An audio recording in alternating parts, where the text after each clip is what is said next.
Election 2024 is over. America has voted, and both sexism and racism have won the day. On Liberal Dan Radio, we will hold everyone accountable, from the media that failed to report the threat that Trump poses to this nation, to the people who supported him. We will pick up the mantle to educate the people about his actions, from being dictator on day one, pardoning January 6th domestic terrorists, implementing Project 2025, and any other draconian measures he tries to pass. And now, the resistance begins.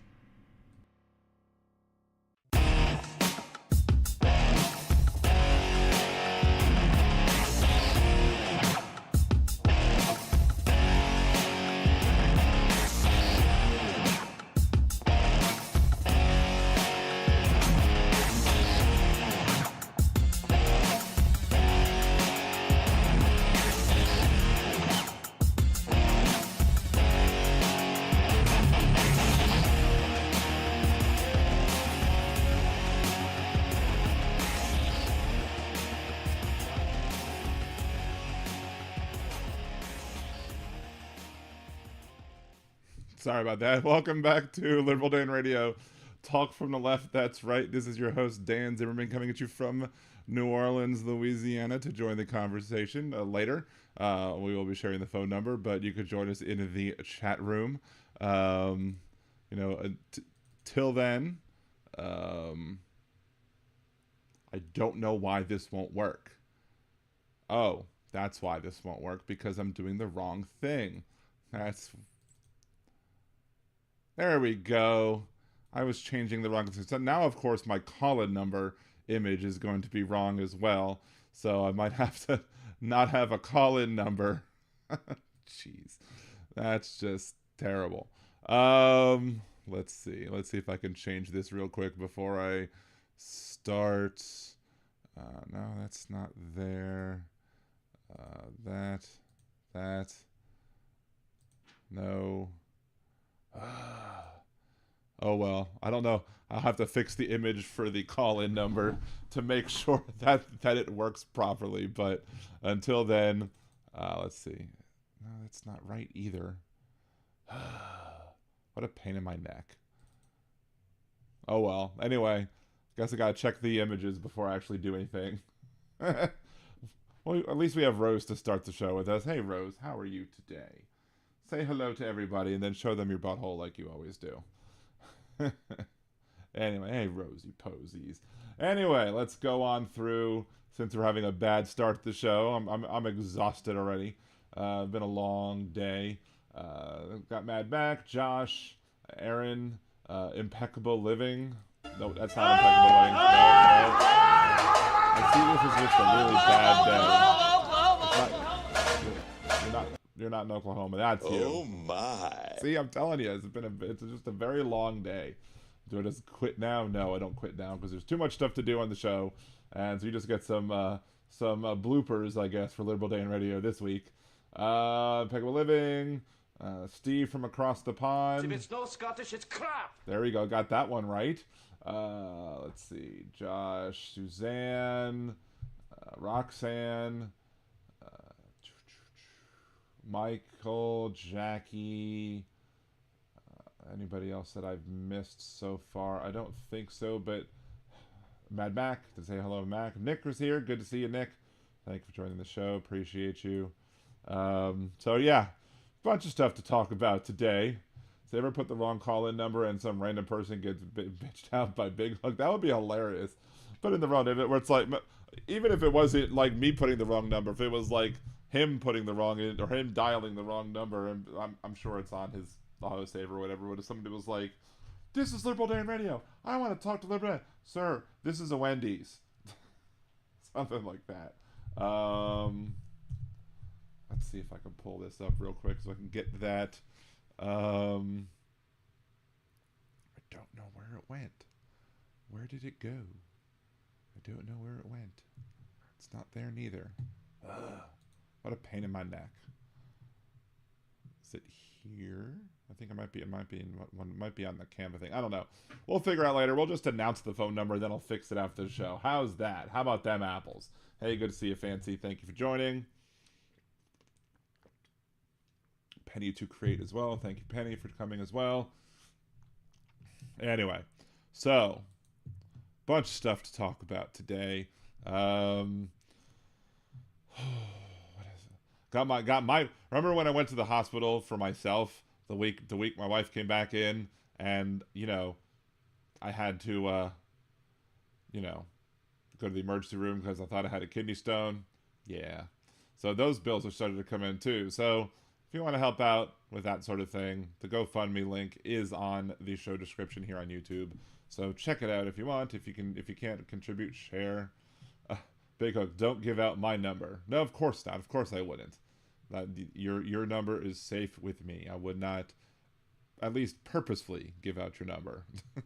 I mean, maybe I shouldn't go to the phone simply because if I do go to the phones, I'm guaranteed to screw something else up today as well. So, but anyway, so more bills coming in. That's always fun. Got a bunch of stuff going on at work. Maybe figured out something that's been bugging us for a little bit. So hopefully that'll get fixed. Jan, good God, I'm so sick of ignorance. Please help me.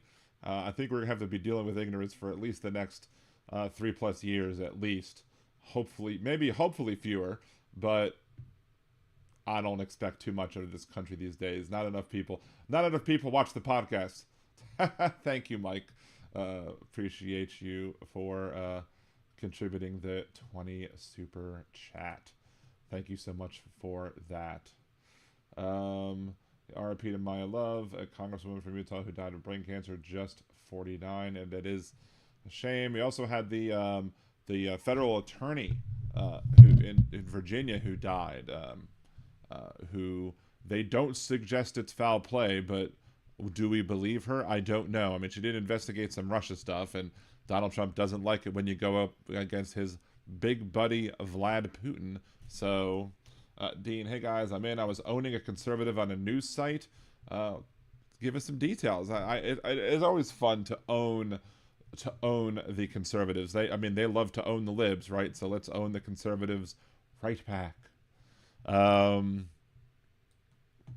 See, but first, I used to do a clip way back in the day, and I haven't done it that much recently. However, I do think it's a good idea. This one little news clip inspired me to do at least a shorter version of headlines where I take a snarky look at the puns, and maybe we'll do more of it later, but at another day. But apparently a 102-year-old woman was arrested this week after authorities uncovered a fully operational underground Little Caesars running out of her basement. Investigators said that she had been selling $5 hot and readies to a steady stream of customers, some of whom claimed her pizzas were better than the real thing. Police were tipped off after several nearby locations reported a sudden drop in sales, and a DoorDash driver attempted to pick up an order from Grandma C's Pizza Basement listed on the app. I mean, going a little too far, huh? Officers raided the home and found stacks of pizza boxes, an industrial oven, and a handwritten sign that said 2 for $8, cash only. When confronted, she reportedly told police, "I've been making pizza longer than they've been alive. What did they know?" She's facing multiple charges, including bootleg pizza distribution and unauthorized use of a Caesar mascot, but allegedly asked officers if they wanted a fresh one for the road. Who knew that bootleg pizza distribution was a specific crime? How many other bootleg restaurants exist? Is this like McDowell's from Coming to America? Did the large chain complain? Were they supremely pissed at her pizza? Maybe she just wanted a slice of the action. Maybe the other pizza restaurants thought she was a pizza work. Whoever called the cops on her should have been called Little Brutus. What is Latin for I came, I saw, I arrested? And if she really is that little, did they really have to seize her?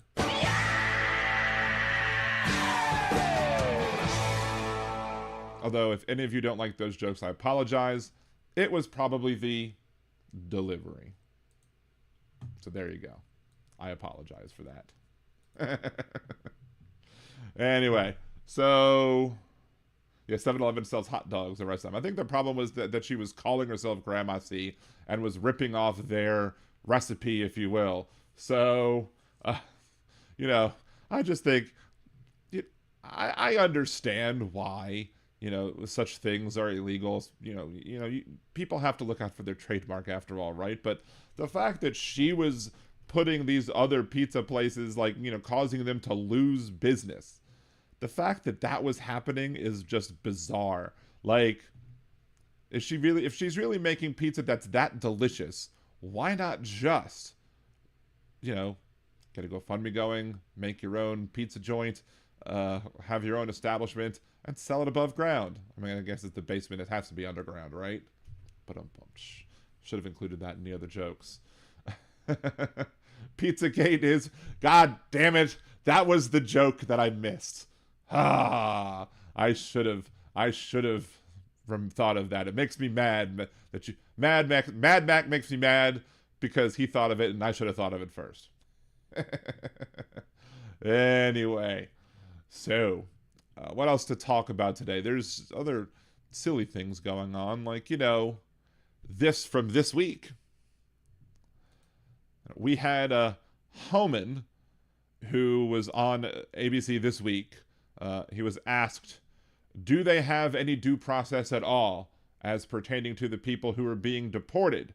Tom Homan responded, due process? What was Laken Riley's due process? Excuse me, but some victims of crime aren't afforded or guaranteed due process. It's people who are accused of crimes who are afforded due process under the law. And the person who unfortunately murdered Laken Riley did get due process, saw his day in court, and was convicted of the murder of the young student.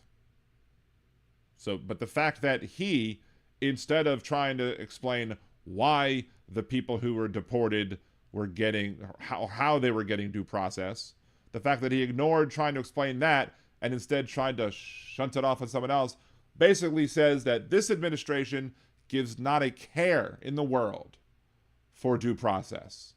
And the laws, especially the Constitution, mean nothing to the Trump administration because they don't care about making sure that the people who they want to get rid of out of this country, they want to make sure that, they can get rid of them as fast as possible. They don't care about the laws. They don't want to care about the consequences. They don't care if, citizens are wrapped up in their raids, etc.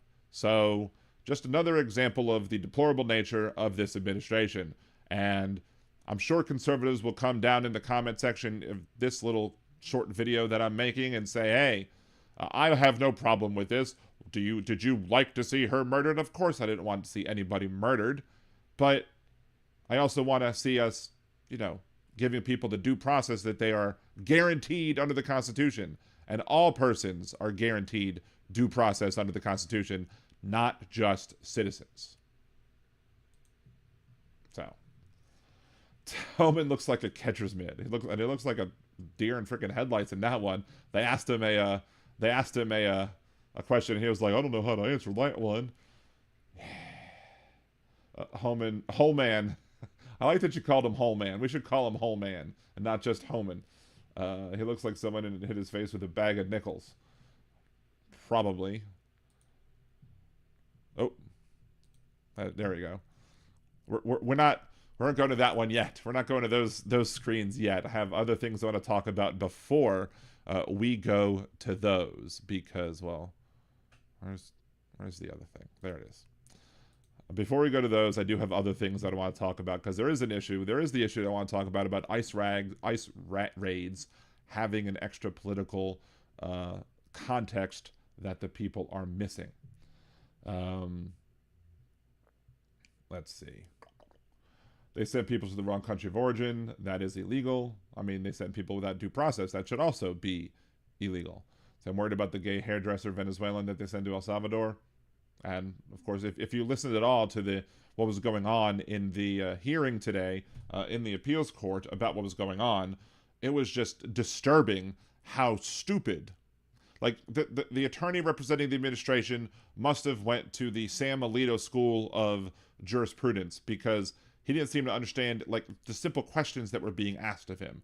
And it went beyond simple, oh, it's just a lawyer deflecting, an attorney deflecting when a judge asks something and trying to pivot to something else. No, this person was like answering questions that were nowhere near being asked, and just trying to manipulate the system in such a way that, you know, to enable the administration, I guess, muddy the water so much that maybe the administration feels they'd be able to get away with it because they view our judicial system so poorly. So, hey, Ortso, it'll be good to see you in Twitch. So, let us do... I did forget to bring up one of two things before... before I want to talk about the next thing that I want to talk about. Which requires us to go look at the Federal Register. And it also forces us to go open up something else as well. We're going to do that in a second.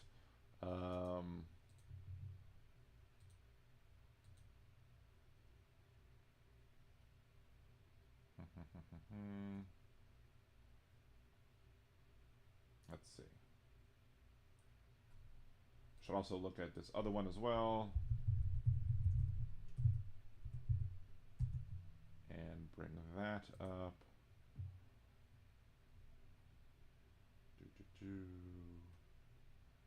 Presidential actions.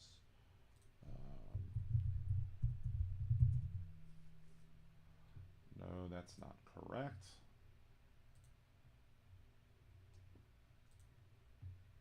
Anyway. Or anti-Semitism.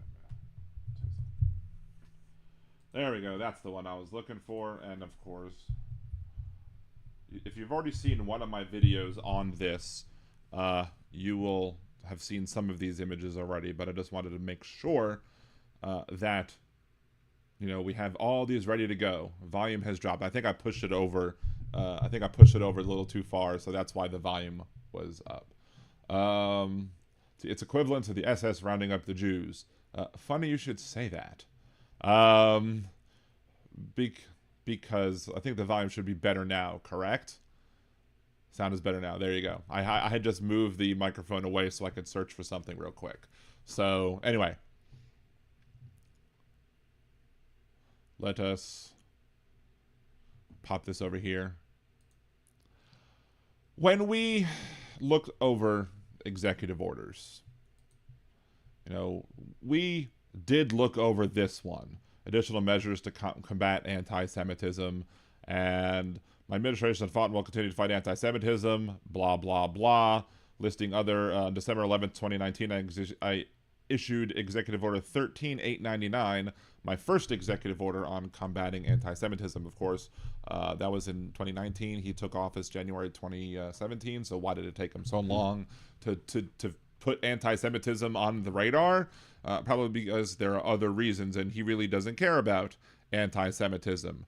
But as we scrolled down this page and as we reviewed the executive orders, on this particular page, there's no mention of the number of the executive order.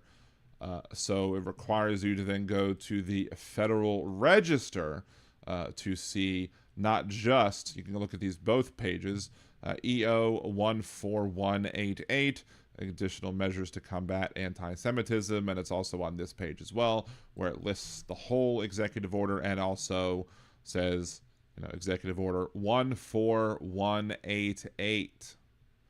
So here's the deal.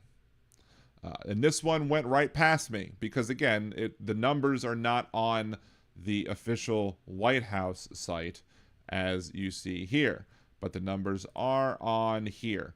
And when I first saw it, somebody shared a screenshot of a Wikipedia page on this executive order, and I refused to believe what I saw. I was like, there has to be something else about this. There has to be somebody getting this wrong, because even though I know Donald Trump is anti-Semitic, he's proven his anti-Semitism time and time again. You know, early on in his career when he said who he wants borrowing his money or loaning his money or counting his money or whatever it is that he said about the money, because he didn't want black people doing it, he wanted Jewish people to do it. He wanted the people in yarmulkes to do it, as he said. to the fact that he went to a conference on anti-Semitism during the election and told the entire audience of Jews that they would be to blame, that Jews would be to blame if he lost the election. Of course, blaming an entire religion for your problems, we fought a little war about that back in 1945, or finished it in 1945, and we thought we solved that problem of, it's not a good idea to scapegoat an entire religion. Of course, in Trump's first run for office, when he ran in 2016, he scapegoated the entire Muslim religion, all of Islam. He wanted to stop every Muslim person from coming into this country until total and complete shutdown, until, we figure out what the hell's going on or whatever. What the hell's going on is we have a bigot, racist, anti-Semite in the Oval Office. We had one back then, and we have another one now. So, what's the problem with this executive order? It says it's going to combat anti-Semitism. Isn't that good? Well, the Patriot Act was called the Patriot Act. It doesn't mean that if you disagree with it, that it's going to be, that you're unpatriotic. DOJ, Department of Government Efficiency, we've seen several examples already where their actions have not been seen as efficient whatsoever. But this one took the cake. This one absolutely took the cake. Why? Let's go to the Anti-Defamation League website. 14/88 are hate numerals. It's Nazi numerology, if you will. Numeric hate symbols, general hate symbols. 14 is shorthand for the 14-word slogan, which I don't memorize by heart because I'm not a Nazi, but it basically says, "We must secure the existence of our people and a future for white children." That's the 14 words. And then 88, H is the 8th letter of the alphabet, and when Nazis put 88 together, it stands for Hail Hitler. We remember the My Pillow guy had a sale on his pillows for $14.88. Again, a anti-Semitic dog whistle. Symbol is most commonly written as 1488 or 14/88, but 14-88 or 8814 are also common. 14/88. What does Executive Order 14188 look like?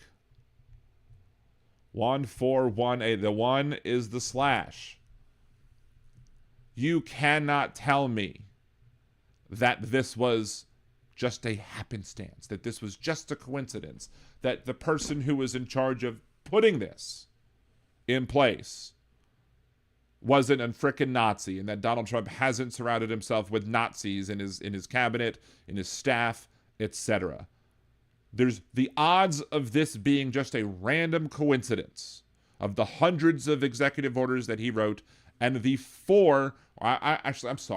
the hundreds of executive orders that he has signed, including the 4 that were signed on that particular day, on January 29th, 2025. I guess we could understand maybe why I missed this on January 29th, 2025, because January 29th, 2025, I was still dealing with the fact that they just released my wife from the hospital, and as such, and told us if it gets worse, go to a different hospital because we can't take care of you, apparently. And so, over the next couple days, I was kind of distracted. So maybe that's why I missed this. But it's also probably because of the fact that they don't put the numbers on the whitehouse.gov website. You have to go to the Federal Register website. Well, you know me. I'm not about to let this slide with anybody. And there's my favorite conservative commentator, Ringside Politics host Jeff Crouere on WGSO 990 AM. I wrote him a nice little letter, because I called into the show first, and he had never heard of those numbers or whatever. Basically, that is not a coincidence. He tried to say that it was a coincidence as the end of the show. I mean, he ended the show with my call. I was on hold for an hour. He got to me at the end. He didn't know what I was talking about, but, right there, I emailed him. I basically told him that, he's standing on the side of Nazis. I was like, you can make it right, but the clock is ticking. Stand with us or against us. Brushing it off is standing against us. I guess you also thought the My Pillow ad was okay with the same numbers. And this is, of course, Jeff Carrera's response to me via email. I've never heard anything about that number ever before. I have no idea what neo-Nazis are doing because I do not follow them, do not support them, do not tolerate them on my show, and believe their ideology is hateful and disgusting. Well, just because you have the privilege and the luxury of getting to ignore what Nazis say, that doesn't mean that everybody else does. I don't have such a luxury. I have to keep an eye out for what the Nazis do because the Nazis want me and my family dead. He goes, it's ridiculous to think that the president who has a Jewish daughter, son-in-law, and grandchildren is anti-Semitic. This is their favorite line when I've talked about Donald Trump and his anti-Semitism in the past. Why? Because, what about David Duke? David Duke. If you had David Duke, and if David Duke, one of his children decided to marry somebody who was a black person, do you think David Duke would magically stop being racist? No. Maybe he'd make an exception for the people in his family, but probably not. But then again, Donald Trump is on record as wanting to boink his own daughter, so maybe he's willing to make an excuse just for her and her children and her son or her not son, her husband or his son-in-law and their family as well. No other president has come this close to his support of Israel. No, this is not support of Israel. By saying that he wants to raise Gaza, and by saying that he wants to put a whole freaking resort town there in Gaza, that is helping Hamas with, recruitment. That's not being supportive of Israel. Why would an anti-Semite work to find pro-Hamas terrorists in this country and throw them out? I'm not convinced he's found actually any pro-Hamas terrorists. But again, just because conservatives don't like Muslims doesn't mean that they don't like Jews either. They're probably happy with, the Jewish state of Israel killing Muslims. Not just Hamas, but their indiscriminate bombing makes conservatives all giddy with glee. Why would an anti-Semite withhold funding to universities that allowed pro-Hamas rallies on their campus? Because you're not doing that in our name. You're doing that to punish Muslims. You're not doing that to help Jews. Blah, blah, blah. So all these reasons as to why, why you shouldn't believe me, a Jewish person, and not just a Jewish person, but I like to say, I took college level courses on how to see anti-Semitism. Now, granted, this was a dog whistle that was very loud, very audible for many people to hear. But the idea that he thinks, I truly believe that the use of the number for the EO was not intentional by the president in any way. Why? The fact that the EO is about anti-Semitism, supposedly, just means that it's him trolling even more. Or maybe somebody from his administration trolling anymore. But still, if he really didn't know, which I doubt, but if he really didn't know, then people should be letting him know, and he should be making an apology. But we all know that Donald Trump will never apologize for anything that he does. Of course, I responded back to him with most of that, including the fact that, Richard Spencer is a known Nazi and supports Israeli statehood. Why? Because Richard Spencer wants all the Jewish people to live over there and not here. He doesn't want this to be a country as a haven for the Jewish people like myself. He wants this to be a white country, and Nazis don't consider Jewish people to be white, regardless of whether or not they're Ashkenazi or Sephardic. Of course, there's the fact that there's the Christian prophecies that call for the end times that want, as many Jewish people living over in the state of Israel so that when the end times come, we can all die first. With friends like that, who needs a frickin' enemy? I also brought up the fact that he had David Duke on his show when he said that he, didn't have David Duke on the show, at least since 2001. Well, I was like, that's BS. And I know that's BS, and I'll get to that in a second. Actually, we can get to that now, I suppose. David Duke was not on the show back in 2000. I mean, he might have been on the show in 2001. However, I looked back. I searched my Facebook page because I specifically remembered that I called into the show when David Duke was a guest. And I owned him. I completely screwed him up. Like, I completely, 100% owned his ass in that call that I made because he couldn't refute anything that I said. What was that date? The date of that show was July 15th, 2016. It was during the Trump campaign. It was when Donald Trump was being asked to denounce David Duke. And he hemmed and hawed and refused to do it, said he doesn't know who David Duke is. Who doesn't know who David Duke is? Give us a break. So, not only does Jeff Carrera tolerate anti-Semitism on the show, he helps to perpetuate it by refusing to stand up against it, as do anybody else. So here's my idea. Here is an idea that I had about, what should be done by y'all, by people who you might know. I'm recording this as a separate video, and I'll probably make another video, just a shorter version of this, which is this. Why should he be allowed to have a show that goes unchallenged when he refuses to stand up against anti-Semitism? When he refuses to listen to Jewish people, when we tell him that something this president has done is anti-Semitic, he instead makes excuses after excuses instead of trusting us when it comes to issues of our own marginalization, of our own oppression, of our own discrimination. So what should y'all do? What should everybody do in this circumstance? And I'm not saying just target out his show or any of the other conservative shows that run on his WGSO channel. There are shows I wouldn't target. There's a food show that I would leave alone. The person who runs it just lost her husband, and she's a very nice woman.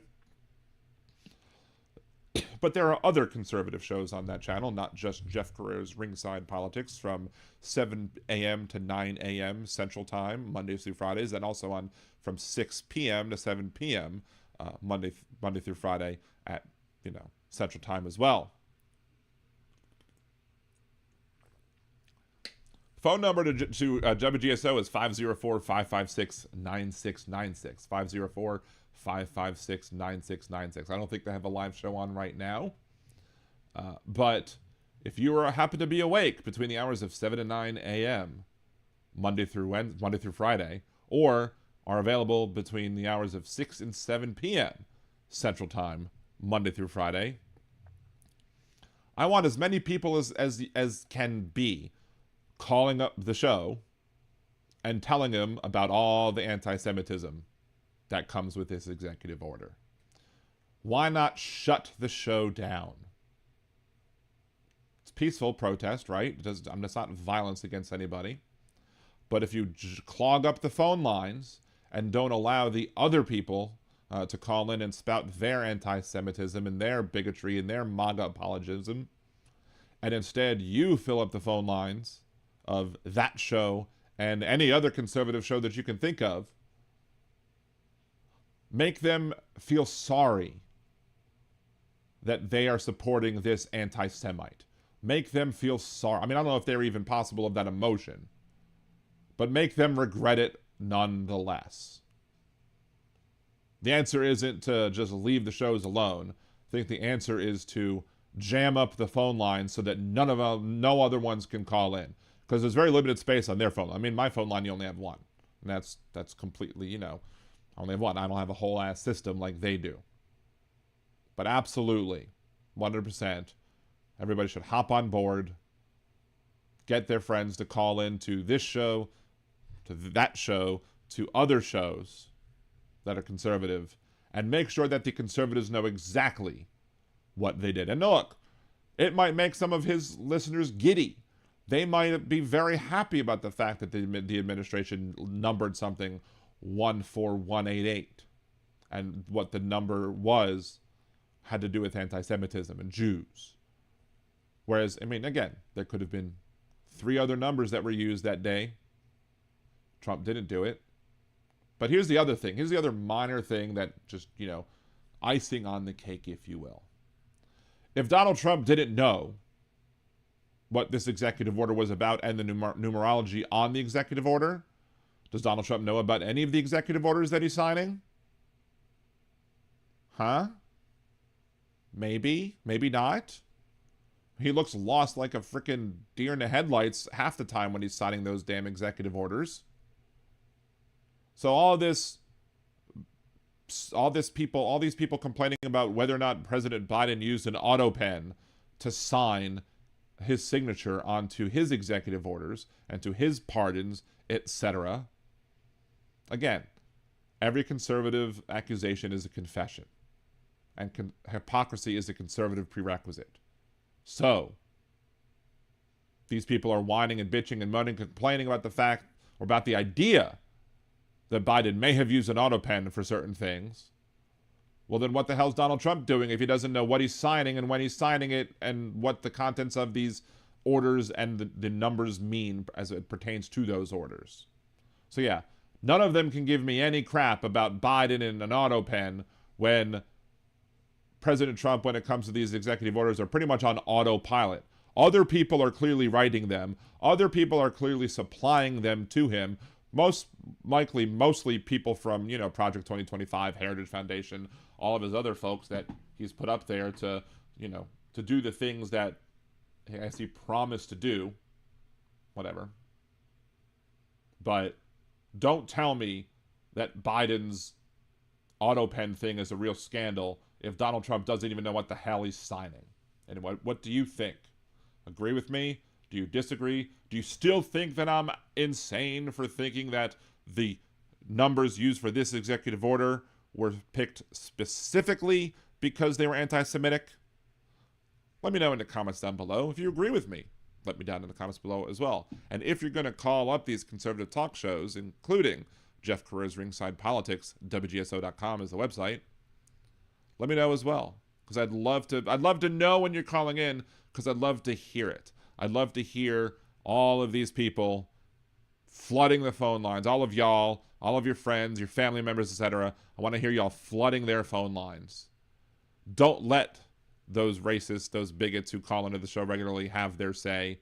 Have your say. And you don't have to just complain about 14188, but you absolutely should complain about that one as well. Oh, another thing before I end the video. When I posted my initial rant, when I made that video on Friday, when I first found out about this crap, YouTube, it didn't demonetize the entire channel, but they limited the monetization that could happen because they don't think that a Jewish person talking about anti-Semitism is adequate or appropriate or whatever, or suitable for their advertisers. I would get it if I was frickin' Richard Spencer sitting here spouting off really anti-Semitic BS as my opinion. Sure, that would not be suitable for advertisers. But a Jewish person shining a light on anti-Semitism? That's not suitable for your advertisers? Who the hell are your advertisers, YouTube? I've requested a review, but I wouldn't be surprised if this video also gets flagged and, whatever, for having not suitable, not ad suitable or whatever content. I'll let you know about that, I guess, the next show.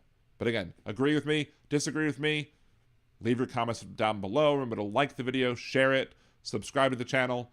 Unless you're a Nazi or somebody who doesn't think that the use of 14188 was purposeful, have a good day.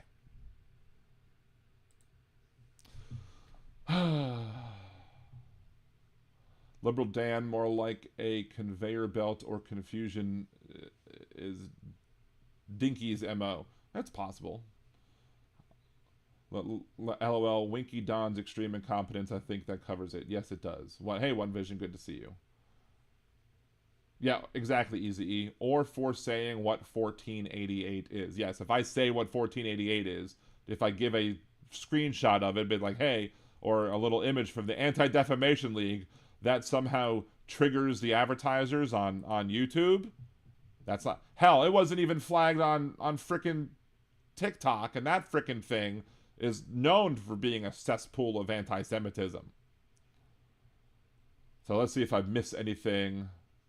One Vision. Holy crap, who let Liberal Dan back on YouTube? I would say ha ha ha to that, but you know. Wait. It is what it is. Thank you, Donald. Let's see, Aaron. I'm still on a liquid diet till Friday. Best wishes to you. Biden makes fighting anti-Semitism one of the first objectives through Congress and executive order. Yes, he did. So yeah, I got back down to where I last saw. Let's go. Hitler blamed the Jews for Versailles even, I'm sure. Twitler sucks. Yes, he does. Dean Baker ate very little, still got a pudgy belly. I am down, like, as from when I weighed myself the other day, I am down 90 pounds from my highest weight ever, but not down 90 pounds from when I started the Zep-bound, which is good. Yeah, unfortunately, no turtle toes again. I'm guessing she's working. Let's see.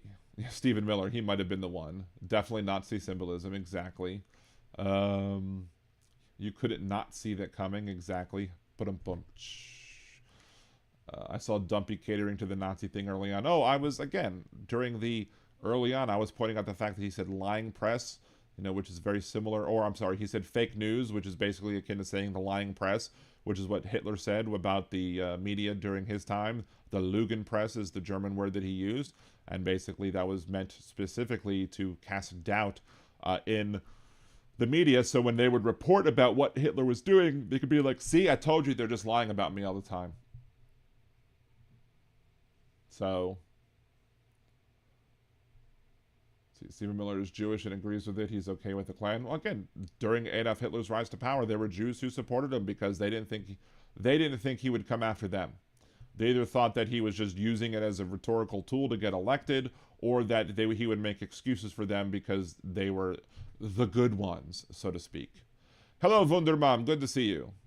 Let's see. Eva Zanta grew up in a German Jewish bakery, learned about the Holocaust from survivors.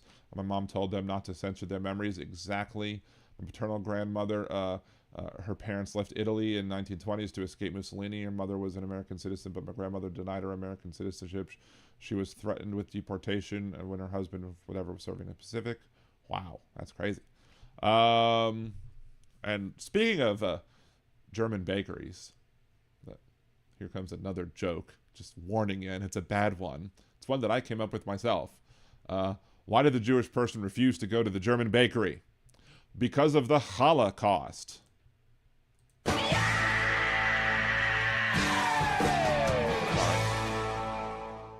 You know, I'm Jewish. I can say the joke, right? David Duke Bigsby, yeah, Clayton Bigsby, exactly. Exactly easy. Being pro-Israel does not mean you hate individual Jews. Some clan like Israel. Exactly. I mean, did I say that before you? Did I say that before or after you typed that? Easy. Because again, Richard Spencer. Exactly. Supportive clan loves Israel. Just A, because they want all the Jews living over there. B, because they like the fact that Israel bombs other brown people. So, I'll say it a few more times rather than apologize, of course.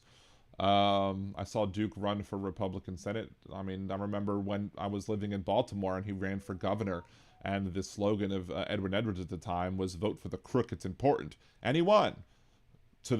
My shock, to the probably shock of a lot of people who really believed that Louisiana would actually vote for, you know, David Duke. But then again, back then, the Democrats back in the Louisiana back then were much more conservative than Democrats are now. So Donald said regular Sergeant Schultz. I know nothing. I see nothing. Exactly. Let's see. Sergeant Schultz was way smarter though, probably. Dumpy doesn't know anything about the KKK and Nazis. It all comes natural to him. Exactly. I remember that Libday, FN Trumps don't know him. Exactly. Let's scroll on down. Mini Mit's agenda, golf, grit, gaslight. Exactly. I demand that all public officials and media people have some psychedelic mushrooms 4 times a year. That might be a good thing. You never know.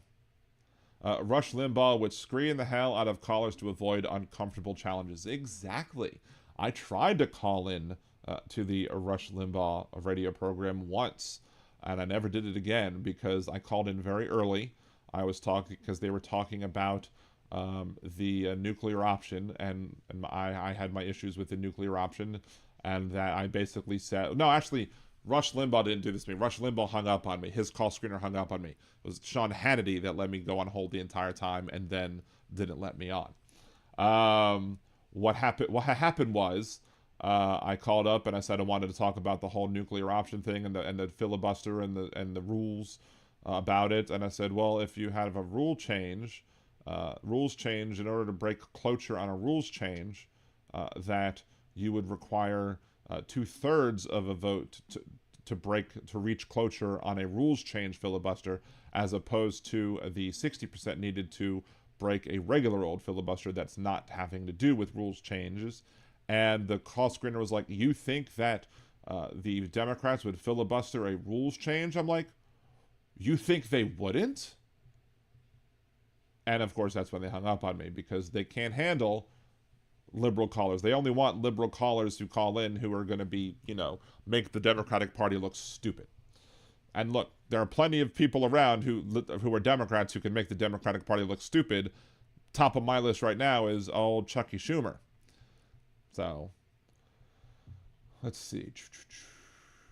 I guarantee you Biden can describe every EO, probably. Hey, Trucker John's in the house. Good to see you, Trucker John. Let's see. I scrolled far too down. I think too far down, even more. Let's just kind of seeing that I'm not missing anything. See, they robbed the bank and they want us to thank him. Exactly. See, maybe for telling us to call into the radio show and flood their lines with protests. Wait, what? Wait, what is that, Easy E? Well, I'd miss a... I probably would tell them to go F themselves or watch Trump sign that without looking. Maybe for telling us to call into the radio... I mean, yeah, maybe. Or for saying what 1488 is. Suzanne and Liberal Dan, I have the utmost respect for you. Thank you so much, Suzanne. I appreciate it. Yeah, and Hitler called it the Jewish press too. Yes, that's very true. Dear press, dear Freiheit, the price of freedom is eternal vigilance. Yes, we have the perspective of history, so why don't we fall for fascist tactics? Because in 2016, Donald Trump said that he loved the poorly educated, and the poorly educated consistently try and prove their love, that they're worthy of said love every single day, which explains why he's able to, I guess, organize them. Trucker John, gotta go. I'm next up in the taxi lane. Make that money, earn that cheddar, Trucker John. Check out the Porsche emblem spinning around. It turns into a Nazi swastika. I kid you not, really, it does. I've seen it. I'll have to check that out. MAGA, we didn't vote for this. We voted for it to happen to the other people. Exactly. Democrats were the Klan party until just about 20 to 30 years ago. Well, I mean, the Democrats, when the Democrats formed the Klan, the Democrats were the conservatives back then. In like the 1800s, when the Democratic Party, when people who were Democrats formed the Klan, the Democrats were the conservatives stating the myth of states' rights. Whereas nowadays, that's the Republicans. So the people who were the conservatives who would have been in the Democratic Party back then when the Klan was formed would now be the Republicans today. Those Democrats would not be Democrats today because they're conservative. See, though Schumer is the biggest reason the tax cuts did not go through also. I mean, fine, but that still doesn't mean you give in to them. And Schumer gave us a false choice of, it's either let the CR go, which wasn't a CR. It's a myth that it was a CR. It's a lie to say there was a continuing resolution. It might have been labeled that, but a continuing resolution should continue everything as it stands and not have any edits. So if he wanted a continuing resolution, he should have said, look, give us a continuing resolution for 1 month of everything as it stands, and then we'll have 1 month to discuss all of this stuff so we don't have a government shutdown. But when they refuse and they don't bring you the Democrats to the table, then you force the shutdown, and you, by doing so, you then make sure that everybody knows it's the Republicans who forced the shutdown because they come crying to us for needing our help but refuse to actually let us have a say as to whether or not what would be in that bill. So there you go. See, at the height of Rush Mania, I put a homemade sign in my truck window that said, Rush sucks. You should have seen the people slow down and stare at me.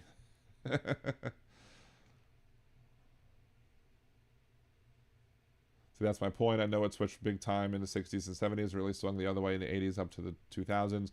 I mean, in the 70s, in like with Nixon and everything, I mean, you had, you know, those white Southern former Democrats who then jumped over because of the Southern strategy of Reagan and Nixon, who was like, hey, they started doing things like, you know, I didn't leave the Democratic Party left me, and started doing things like, you know, going down after the 1980 Republican convention. Reagan went down to Philadelphia, Mississippi, the place of where 3 Jewish, I think at least 2 of them were Jewish, if not more, civil rights workers who were down there fighting against discrimination. And he invoked states' rights, or the myth of states' rights, if you will, in that town where, you know, he knew what he was doing. Of course, I guess the Jeff Crouere types of the world would have been like, it was just a coincidence that he did that. Because everything is a coincidence when it harms them. So Hillary never revealed classified military operations in text on an unsecure phone hours before it happened, and they went years about her emails. It was never about her emails. Of course it was never about her emails. If it was about her emails, if it was about classified information, let's talk about that in a second. We currently have a situation going on, as was brought up in the chat, about text messages being sent to people who should not be in the loop, telling people, hey, this is our plans for attacking Yemen. These are our military plans. Here you go. Now, we already had audio of Donald Trump showing people who weren't allowed to see the classified documents in the Bedminster resort, where he did that. It was on audio. He said, I could have declassified these, but I didn't. And then he showed it to him anyway. So we all know that the Trump administration doesn't take seriously the law that Congress passed and Donald Trump signed into law that made the mishandling of classified information a felony instead of it being a misdemeanor. And then, of course, Donald Trump violates it, puts all these top secret classified documents in a bathroom at Mar-a-Lago. Who knows where else those documents went? But now we have somebody in his administration who is revealing classified information, because don't ever think for a second that these battle plans, that these attack plans are not classified info. And they got sent to somebody who had no business seeing it. But fortunately, that person took it seriously enough to not give everything that he was sent, because he was like, this could be too harmful to the people serving out there in the field. We have people in the media who care more about our assets that are serving in foreign countries than this administration does. Where is the Justice Department? Where is the Justice Department when it comes to enforcing that law that Donald Trump signed about the mishandling of classified information is a felony? Whoever sent that out should be put in prison for 5 years, because that's what Donald Trump said you should be punished for if you mishandle classified information. But again, it was never about the emails. It was never about Hillary Clinton's emails. It was never about classified information. It was about making political points and attacking political rivals without any intent of actually enforcing the rules on yourself.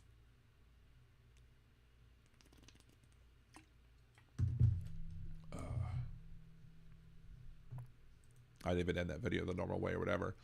I don't understand that. How was saying Schumer kept the tax cut and things would add? Sorry, I have brain fog. Sergeant Schultz loves strudel. Let's see. 250 kilo ohms, so much information and only so much memory available. Pretty much. And then you have some garbage in. Sometimes it's not the garbage that comes out, right? Hey, Teresa, good to see you. Hey, Tim as well. Good to see you. And Eggoff Twitler as well. who else am I missing of the new people who have come on in recently? So if you miss anything, you could always rewatch the show from the beginning, or you could hopefully I'll get around to uploading these videos, because there's about 2 shows worth of videos that I've not uploaded yet because I've been hyperly tired. So, and also wanted to thank Progressively Independent for also becoming a liberal Adanimal. So thank you, Progressively Independent, for becoming a liberal Adanimal. Appreciate you for that as well. We should call Elon President Musk. I have done that before. Although, of course, it's King Trump, right? Maybe it's King Trump and Prime Minister Musk? I don't know. That's a parody I have waiting in the wings, too, to make. My King Trump parody, if you will. Sorry, Führer Musk. Don't make such a furor about it, right? Exactly. So, let's see. We got enough people to at this point where I think I can talk about one of my the main thing I wanted to talk about tonight, or at least one of the main things that I want to talk about. We'll go back to some of the other topics, if you will, but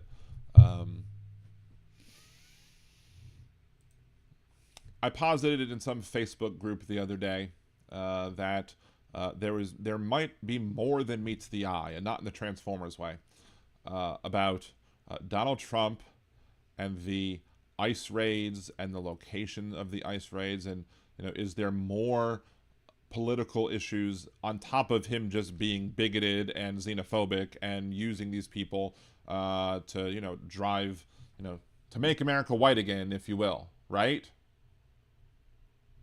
So I looked up, the first thing I had to look up when investigating my ideas here was, where are the ICE raids taking place? And so the biggest ICE raids that are taking place are the red dots. There's one way down here in Puerto Rico. You've got Boston, you've got New York, you've got Philly, you've got Buffalo, Chicago, St. Paul, Seattle, Wilsonville, Oregon. I'm not sure what the demographic makeup of that is. San Francisco, Los Angeles, San Diego, Phoenix, Arizona, Denver, Colorado, twice, Arlington and Dallas, and Miami. So those are the locations where some of the biggest raids have taken place. And you might think, well, I mean, most of them are big cities, right? Liberal Dan, most of those are, that's probably where you're going to find the most people, right? Well, there are other big cities. There are other large cities that are out there that, maybe Houston. I mean, Houston is also kind of a Democratic city, but there are cities that he targeted, and there's cities that seem to be conspicuously not targeted. And then I remembered, I want to say it was Congressman Joe Barton from Texas, I think 6th Congressional District, when he served way back in the day. Served, in quotes. There was data that showed that his district specifically only had 40% Republicans. 40% of the district was registered Republicans. So how do you win with a district that's 40% Republican? Well, you make sure that that number is still the highest number of everybody that's there, and you make sure that there are, other folks who are not registered to vote who are shoved into that district to help gerrymander Republicans into power. So you normally wouldn't want to have a majority of the people in a district be Republicans, but if you could swap out some of the people for people who are never going to be able to vote, for non-citizen, resident alien type folks, people here legally, people here in violation of our border policies, or what have you, you enable yourself to improve the seating of the Republicans in the House, in the legislatures, etc.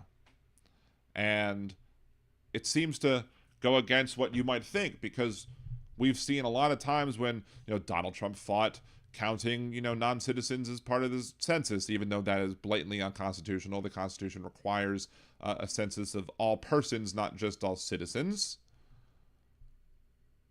And there's that.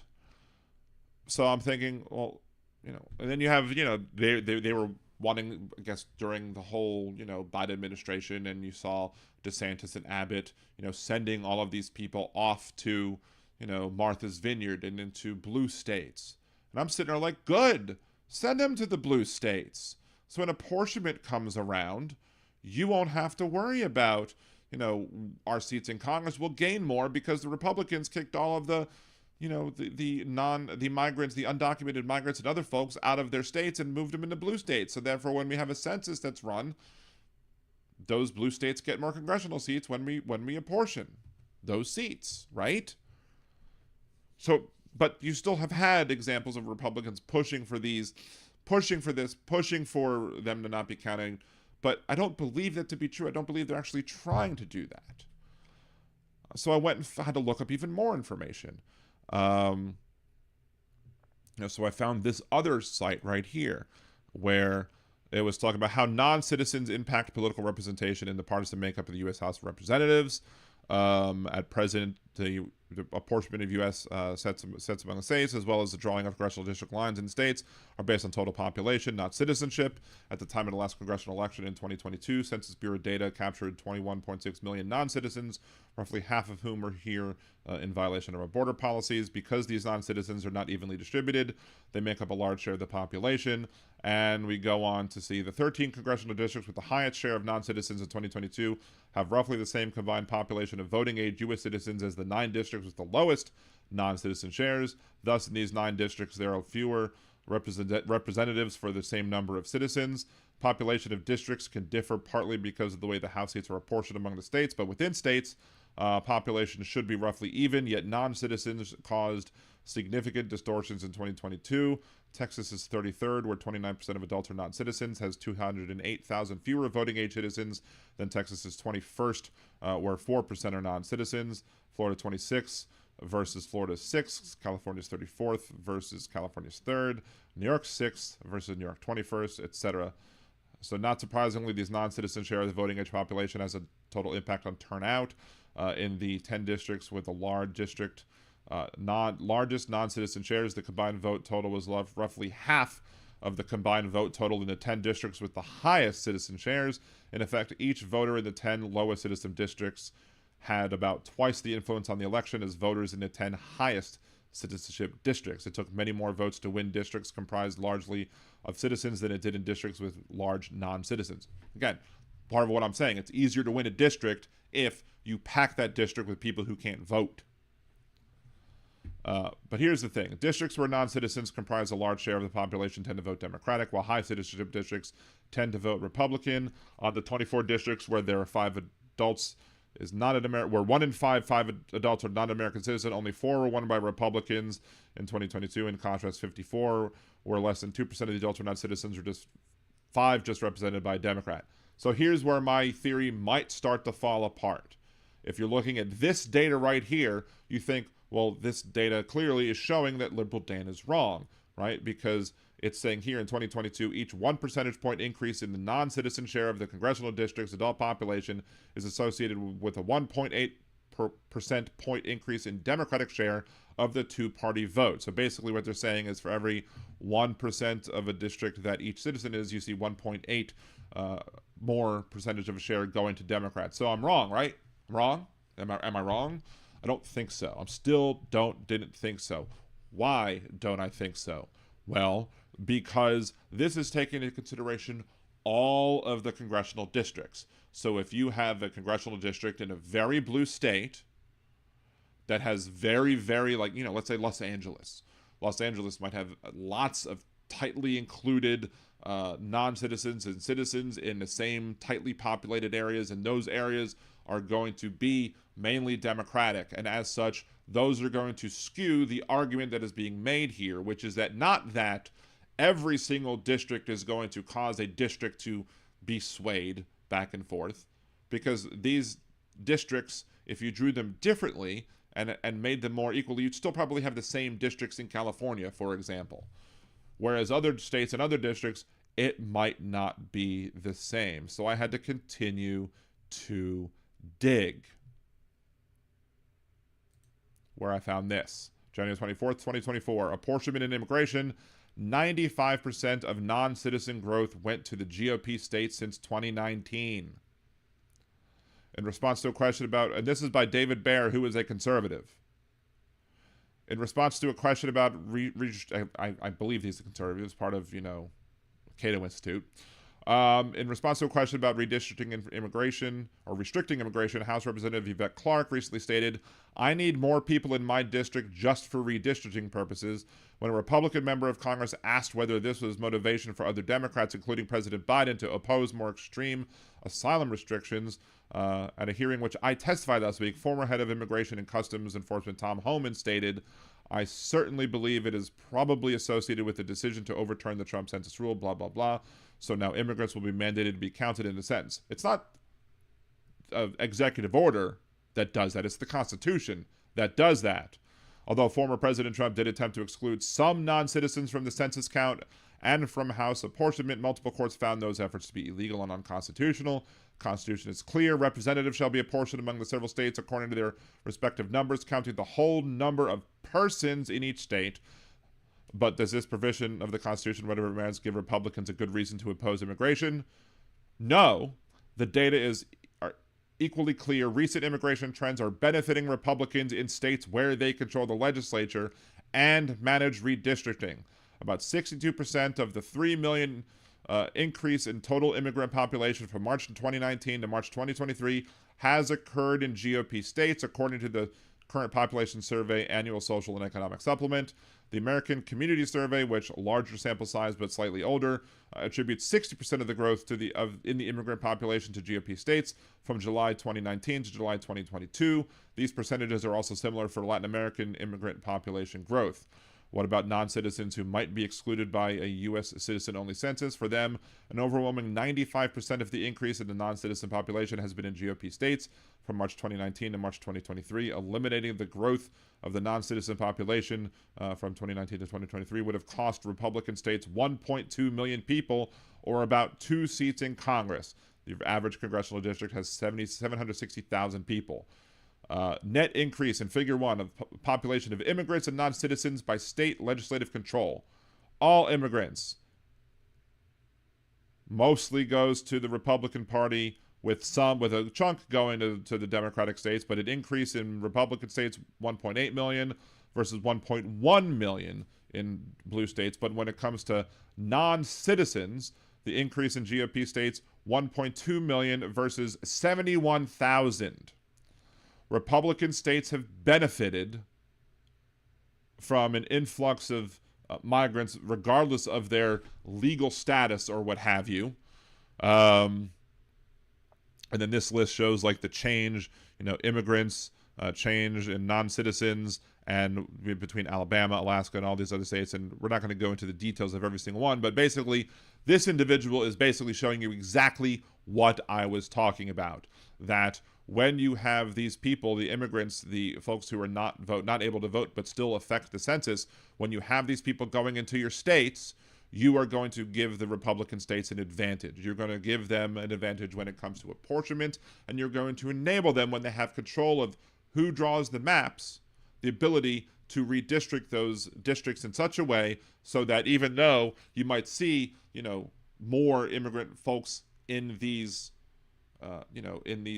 populations that are more densely populated, which tend to be more democratically run, when you draw the lines, when it comes to gerrymandering, you can do all the shenanigans you want to do, especially if you're a conservative state. For example, up until very, very recently, the conservatives who run Texas, instead of allowing the city of Austin to have Democratic representation in Congress, they chopped up the city and put a little bit of Democrats here, a little bit of Democrats here, a little bit of Democrats here, and did all these little shell games going on to basically make it so that the Democrats who lived in Austin wouldn't have their say, whereas the Republicans would have much greater say.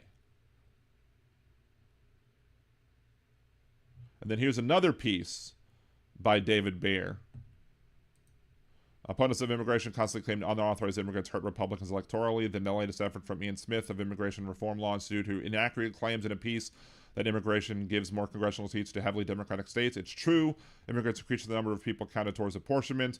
Problem with Smith's claim is that he defines Democratic state based on presidential vote in 2012, but presidential elections don't determine redistricting for Congress. State legislators do. The best way to determine if new seats in Congress will turn red or blue is to control the state legislature. Viewed this way, Smith's claim crumbles. He takes for granted that states which voted against Mitt Romney, the anti-immigration reform candidate, would be most attractive to unauthorized immigrants, assuming his conclusion to be Democratic. Both claims are untrue. We can put Smith's claim to the test with careful state-by-state estimates. Adding up the illegal population states with unified Democratic legislatures, dividing by 70,000, a rough estimate of each congressional district in 2011, yields the Democrats 7 additional seats in the House of Representatives, 1 less than Smith asserts. Performing the same procedure for split legislatures results in 2 new seats for those states. For states with unified Republican legislature, the illegal population gives them 7 additional seats, the same number as the Democratic states. In other words, illegal immigration not only made a little difference in the most recent apportionment in Congress, it made no difference at all. Smith's claim is simply false. Smith is even more off base with this. If we restrict our view to illegal immigration since 1990, we find that Republican states have actually come out ahead. Republican states gained almost a full House seat in Congress from illegal immigration between 1990 and 2010. What about more recently? The illegal immigration from 2000 to 2010 netted the Republicans about 6 seats in redistricting. Democrats managed only 4.5, giving the Republicans yet another seat advantage. This shows a few things. First of all, the traditional narrative that liberal states attract illegal immigration is wrong. Legal immigration shifted decisively away from liberal states in the 1990s, blah, blah, blah. Second, improves the illegal immigration makes little difference to apportionment in Congress. Even when Republicans got a boost due to it in 1990, it was insignificant. Finally, it demonstrates that Republicans can win in states with immigrants. Smith regurgitates the old myth, blah, blah, blah, blah, blah. So here's this one guy from the Cato Institute who is clearly backing up my claims. In fact, showing that if you do not look at the things from that big, large point of view, and you only look at those things, where, not just, oh, these people live by these people live by these people, therefore it's going to help Democrats. No, that's shown to be false. This guy helped prove that argument for me and for everybody. So we have to take with as much grains of salt as possible the claims by Republicans that they're opposing, illegal immigration or whatever, that they're opposing, whatever. They actually want these people in their states because they know that that's how they get more votes. They'll play it up. They will absolutely scapegoat immigrants when it comes to the ills of our country. They will absolutely make it seem like they're trying to do something about it. Of course, when Donald Trump claims he does something about it, the image that we saw from the Trump administration, sometimes they were saying that it was encounters with people who were crossing the border. Other times it said it was detainments of people or arrests or whatever for people crossing the border. They weren't quite really sure how to be able. And even one of the conservative callers in to Jeff Carrera's radio program on Ringside Politics, whatever, one person who I've featured on Words of Redneck Wisdom in a previous show, probably multiple previous shows. This guy, his name is Cowboy. Even he doesn't believe the Trump numbers. Even he doesn't believe that Trump is being accurate because we're not seeing what's going on by the border. So even he doubts what's going on here. Again, because the reason I doubt Donald Trump when he says that, our numbers are better, nobody has better numbers, is again, all based off of his claims that if you have more testing, you have more cases, when he made that statement during his rally in Tulsa, Oklahoma. It's obviously silly. You don't have more cases because you test. The cases exist regardless of if you test. You just reveal the cases when you test. And he didn't want the optics of people seeing that cases were going up or how many cases overall we had in this country because he felt that would make him look bad in the presidential election. So if he's going to do that with COVID numbers and put people's lives at risk, why wouldn't he also do that with the immigration numbers as well? So I have no reason to believe, and I'm not saying that Donald Trump should do better on his numbers or prove that the numbers. I'm saying that we have no reason to believe that his numbers are true, regardless of whether or not we agree with Donald Trump or disagree with him on his immigration policies. Clearly, we disagree with him here. Clearly, they're not giving people due process. Clearly, they're catching up false positives. Clearly, they're harming people who shouldn't be harmed. That being said, all of this stuff being for show, why, again, let's go back to that initial map that I brought up at the beginning of the video. So why here? Why are the raids going on here? Because these cities, tend to be Democrat. The one example where I might be not technically Democrat run is if you're looking at Miami, depending on if you're looking at Miami-Dade County and who runs Miami-Dade County versus Miami City proper. Miami City proper does have a Republican mayor, but Miami-Dade County overall has a Democratic mayor. They still call the person mayor, I guess, not council president, not county, county clerk, or whatever you want to call the, other heads of counties or parishes wherever you live. Clearly, there's one, but to me, the fact that they're targeting these places, to me, says that it's not just about the cruelty of this administration when it comes to how they treat people who are here seeking asylum, people who are here seeking a better life for themselves and for their children.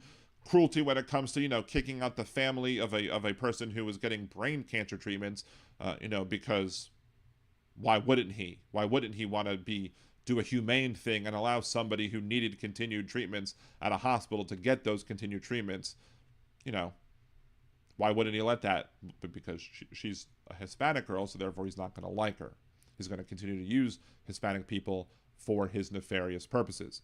But that being said, he's also going to continue the Republican strategy of making sure that Democratic votes can get watered down and or that Democratic areas in the census can have their power removed by removing those people who are here, who he can deport, whether or not they're actually here legally or not, because we all know he's going to deport whoever he wants to deport, and not worry about simple like checks and balances on his power, simple things like habeas corpus petitions, etc. He's not going to worry about that, but they're going to use this as a way to strengthen their political power on top of doing it to be cruel to people. Anyway, what do you think? Do you agree, disagree with me? Leave your comments down below. Remember to like the video, share, subscribe to the channel. Of course, unless you're a Nazi, have a good day. So yeah. So anyway, that it feels weird sometimes when you use a conservative to help bolster your own argument. But then again, I've been using Fox Business to prove that Donald Trump screwed up our gas prices in 2020, even though he left office in 2022 when between 2020 and 2022, even though he left office in 2021, because he made the deal with Russia and OPEC that basically said we're reducing our production of oil, so therefore, so the price stops tanking, but we have no caveat to bring everything up. So anyway, so it always feels weird to cite a conservative, but hey, if the conservative proves my point, more than happy to use the conservative to prove my point, right? Yes, the Trump team is also trying to use IRS info to send ICE raids on people paying taxes but who are currently undocumented. That is also true, which also goes against the typical policy or whatever, if you will, but hey. Oh, is Jolie here? Hey, it's Jolie. Good to see you, Jolie. I still haven't gotten my I like turtles audio yet. I will have to make sure to do that if I remember after the show tonight. So let's see. The city is Democratic, county is Republican. They want to take away likely Democratic voters and leave people that know either vote Republican or essentially help the Republican numbers. I mean, yeah. But see, they're not going to do it in the areas where they know it's going to hurt them. They're only going to target the ones where it's going to help them. They'll absolutely scapegoat against the immigrants. They'll absolutely scapegoat our problems on immigrants. No question.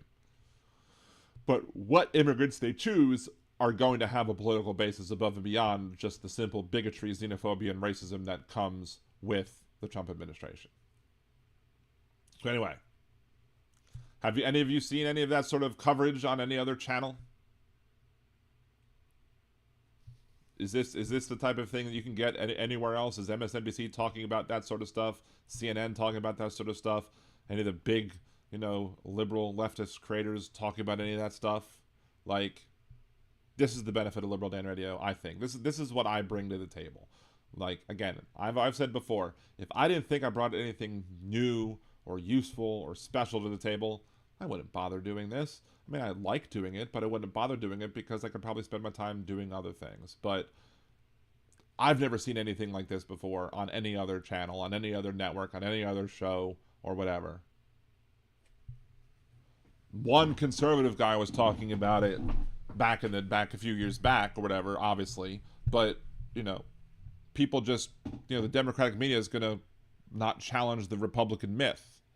And as such, not challenge the Republican attempts to maintain their power using illegal immigrants, who they call illegal immigrants. At least they're going to use the so-called illegals in their, publicly, loudly, to win elections. But they're also, because they're going to try and bolster up and get out their xenophobic, bigoted, racist votes, but they're also going to use it quietly to make sure that people can, people can't see, to pay no attention to the man behind the curtain. Pay no attention to the fact that we have, states, that the Republican states are actually gaining more seats simply because of immigration, especially people who are here undocumented. See, does the SAVE Act stand a chance? God, no. Or are you saying God, no to the other thing? So the cruise ship with COVID cases, Trump would not dock because of bad numbers. Exactly. That's another one great example. There's so many examples of Donald Trump being a terrible person that you're guaranteed, when you're talking about Donald Trump being a terrible person, you're guaranteed to miss a few. Every single damn time, and twice on Sunday.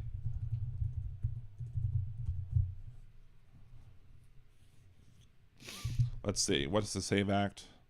This is American Progress. Here's 8 things to know about the Trump Act SAVE Act. Speaking changes to voter registration, including requiring those signing up to present documents showing U.S. citizenship, but tens of millions of Americans say they don't have easy access to such documents. I don't know if that's gonna.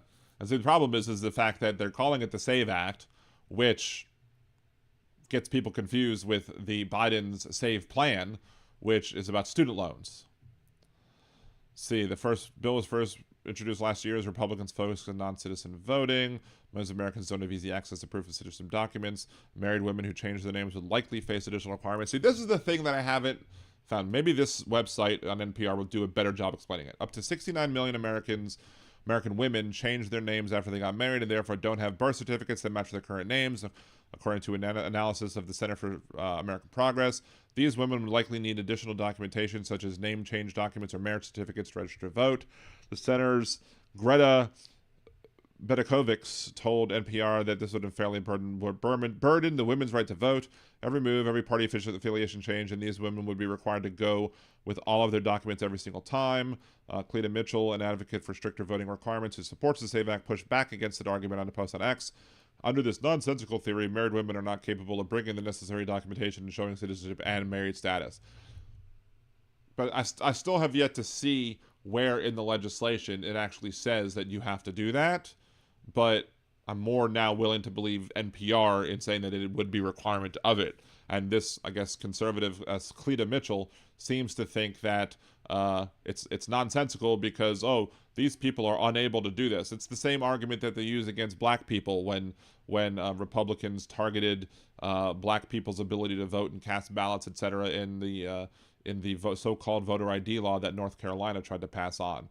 You try and say, well, these people have to jump through extra hoops. What are you saying? That they're not capable of doing this? No, that's not what we're saying at all. We're saying that they shouldn't have to jump through extra hoops.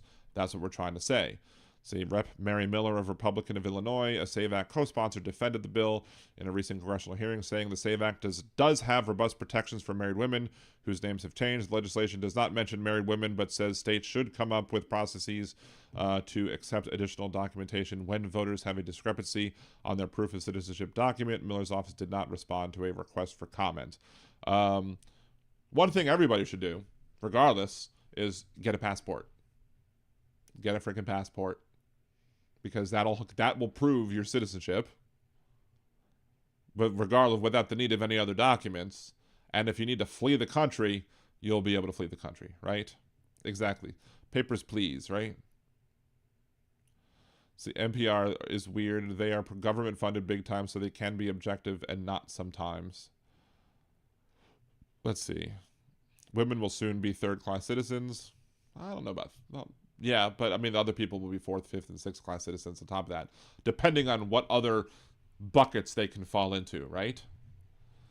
Let's see. Voter registration will likely require a visit to the government office. Bill specifies if someone registers by mail, they must present their documents in person to the office of the appropriate election official before the voter registration deadline passes, or if they are in a state where voters can register at a polling place, they can show their documentations there. That requirement would also completely upend third-party voter registration drives that rely on mail-in forms. Of course, the bill does not mention online voter registration, which is an option in most states. Neither Roy or Rep. Andrew Garbiarno, the bill's other lead sponsor, responded to an NPR inquiry. Some 80 million Americans registered to vote, updated the registrations between 2020 and 2022 elections. Most common way people registered was through Department of Motor Vehicles offices, but 9% of voters registered to vote by mail, fax, or email, and 14% registered online. When I changed my registration to be non-party when I was pissed off at the Louisiana Democratic Party for endorsing unrepentant convicted felon Edward Edwards for Congress, I did that online. And then when I decided I wanted to go back and be a registered Democrat again, even though I was still voting for Democrats all the time, didn't vote for a Republican since that happened. But, you know, I went ahead and did it online as well. I guess now we won't be able to because, you know, Republicans are obsessed with these things because that sort of fraud just doesn't happen because the risk that people take by doing these sort of actions, by voting illegally, is not worth the punishment. Or the reward of voting illegally is not worth the punishment that comes. Like usually, if you do something that's like an illegal act, usually you want to be able to say, hey, this is an illegal act, therefore, I need to have a big reward for it. Well, it's why when, things are illegal, like illegal drugs or whatever, people trying to sell drugs, it's usually sold higher than it would be sold normally because to take on the risk of selling those illegal items, they want to basically be able to say, hey, I'm justified in doing this financially, at least, because I'm making more money than I would normally if it were legal. That being said, same thing with voting. There's no real benefit because especially the larger the election that you're dealing with, the less likelihood that one additional illegally cast ballot is going to help you decide that you want to win. So if I'm going to go and say, I really don't want this to pass, but I'm going to take my mother-in-law's former registration and vote for her because she can't vote. Well, guess what? That additional vote is unlikely to sway any election, but it's only likely to put me in prison or paying what other penalties might come, be it incarceration, be it fines, be it, working on the railroad all the live long day or whatever, wherever, picking up trash off the side of the road or whatever. There's no benefit to it. That's why, again, a lot of these so-called voter ID laws are not about voter ID. It's not about voter registration. They're just about making it harder for certain people to vote. As I said in one of my collection of videos about the GOP coup, it's called the GOP coup. I think there's 4 or 5 videos at this point. It basically shows that Republicans, conservatives want the electorate to be as old and as white as possible. And now they're trying to make it to be as male as possible, too. So, no longer can trust mail-in voting. Not sure we can trust in-person voting under the GOP. Well, here's the thing. Like, they keep wanting... Donald Trump talks about, he wants to change it to all paper ballots and no machine counting. Hand counting all the votes, right? That's what he wants to do. What can you do if you do that?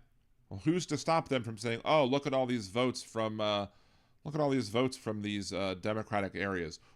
Let's just throw them away. Without a paper trail to show that these people voted, there needs to be some sort of electronic trail on top of a paper trail. I'm fully supportive of the idea of if you go and you cast an in-person ballot, that you should be able to print whatever it is that you should be able to print the ballot that you just voted on, compare it to what's on your screen, cast the ballot, and be like, okay, this is what I voted for. Put it in the hopper or whatever, a sealed, secured little container for each voting machine, and then be able to, if you need to do an audit of the voting machines, of whether or not the voting machines are voting properly and the people who cast the ballot are having their votes counted, you can then do that by doing, spot checks. Well, let's check this machine. Okay, this machine had, 300 voters today, and there's 300 ballots, and the vote totals match. Therefore, this is a legit voting machine, right? There you go. I believe in Texas, I think that was Houston, when you're talking about the what was thrown out. What was thrown out was not the ballots. I think what was thrown out was the voter registrations, because the judge tossed the submitted voter registrations because they didn't like the fact that no, maybe it wasn't the voter registrations. Maybe it was the ballot request forms. It was either the voter registrations or the ballot request forms, and I think they had pre-filled out a whole bunch of stuff already for these people, and the judge basically was like, nope, you can't do this. This is not okay. These people have to specifically solicit these things themselves. I don't necessarily think they threw out actually cast ballots, but there was no reason for them to not allow, the mailing to everybody of these forms, so that if they want them, they could have them and mail it in properly. So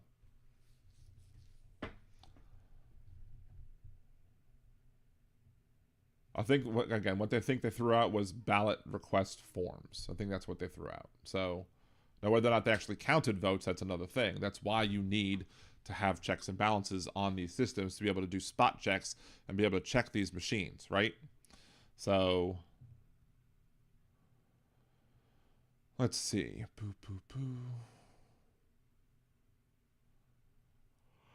Make sure I don't miss anything. It says all big hooks handmade an act. Agreed. Protests every day are necessary. I've heard DeJoy resigned, I think, on Rachel Maddow. Did DeJoy resign?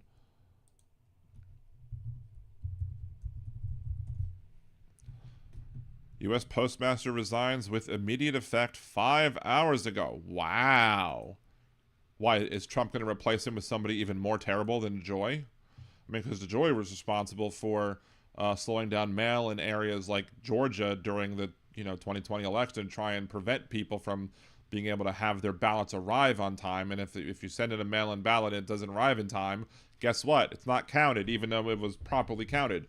Doesn't matter if the the Postmaster General of the USPS is the one responsible for slowing down and or stopping the delivery of that mail altogether.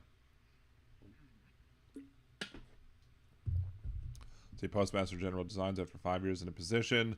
Head of the beleaguered Postal Service, Louis DeJoy, resigned Monday after 5 years in position, leaving as Donald Trump and Elon Musk's Department of Doge have floated the idea of privatizing the mail service. Of course. DeJoy said last month he planned to step down but hadn't set a date. He leaves an agency with an uncertain future. Trump had said he considered putting USPS under the control of the Commerce Department in an attempt to stop losses at the $78 billion a year agency, which has struggled at times to balance the books with the decline of first-class mail. No. This is not, we're not going to let this is why you need better media. This is from the AP. The AP is reporting, DeJoy said last month he planned to step down but hadn't set a date. He leaves an agency with uncertain future. Trump had said he's considering putting USPS under the control of the Commerce Department in an attempt to stop losses at the $78 billion a year agency, which has struggled at times to balance the books with the decline of first-class mail. No, that is not why the U.S. Postal Service is struggling with its balance sheets. In 2005, during the Bush administration, one of the things that the Republican Party did was they passed legislation requiring that the USPS, and only the USPS, meet its unfunded liabilities like 70 years in the future. No other corporation, business, entity, etc. is required to have that much of its unpaid liabilities funded that far in advance. But they required it of the post office because they hate the post office and they wanted to make the post office look like it wasn't doing a good job when in fact the post office has been doing a reasonable job with whatever it is. I mean, the mail's the mail. We all have our problems with the mail, with the post office, etc. But no, it's not the decline of first-class mail that's harming the agency, that's harming the post office. It's the fact that they put burdensome requirements on the USPS that they put on no other businesses. That's why it's struggling. And for the AP to miss that, irresponsible, unprofessional. And again, why you need more Liberal Dan Radio. Talk from the left, that's right. Because I remember this crap. They might not remember. Pepperidge Farm remembers, and I do too.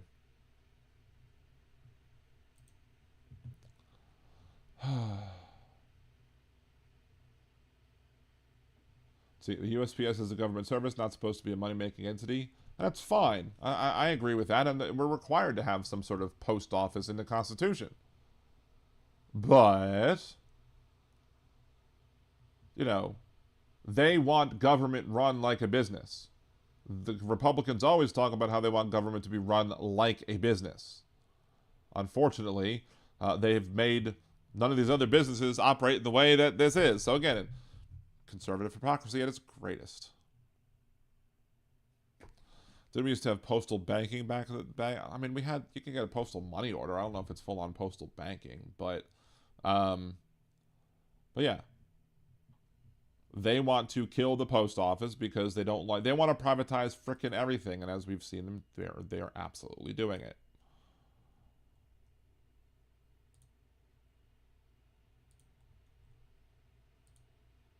Anyway.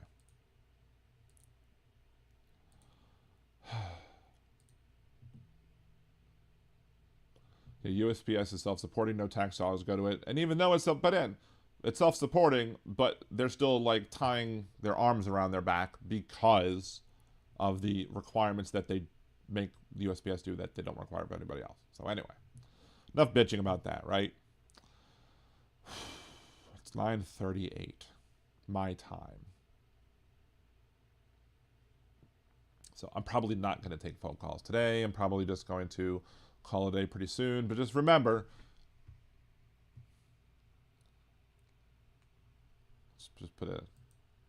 just remember this one thing.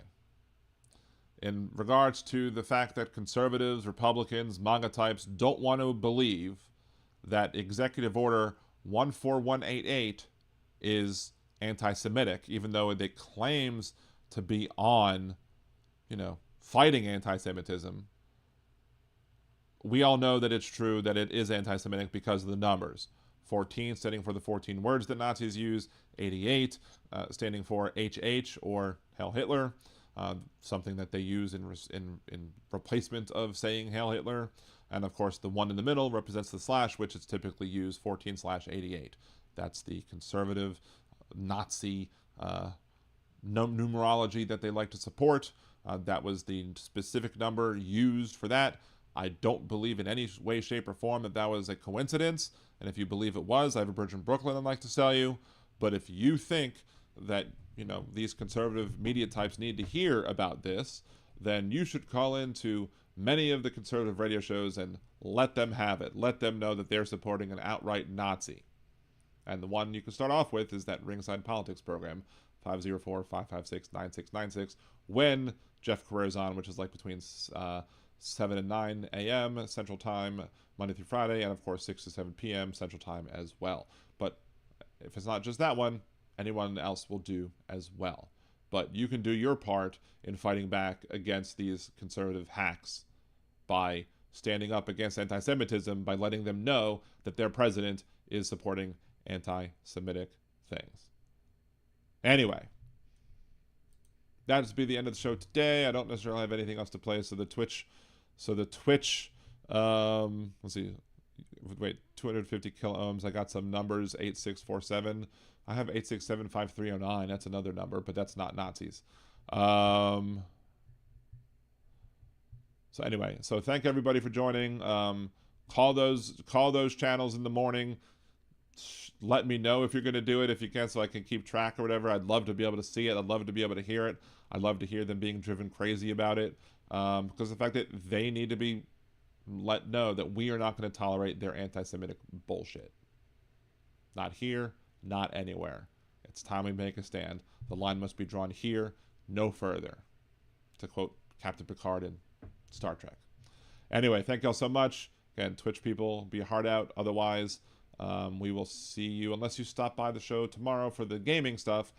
We will do another show Wednesday. Some videos should be uploaded after the show. I'm giving myself a little bit additional time for this as well. However, just remember, just like, comment, share, etc. on all of the videos that come up. Help the show have better algorithms, because Al Gore absolutely needs more rhythm. Till next time I see you, peace.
We know that some officials here were miffed that Zelensky showed up last week without a suit for his meeting in the Oval Office, but Elon Musk never wears a suit. He did last night. So what is the dress code? Well, Elon Musk wore a suit last night. I'm sure you saw it.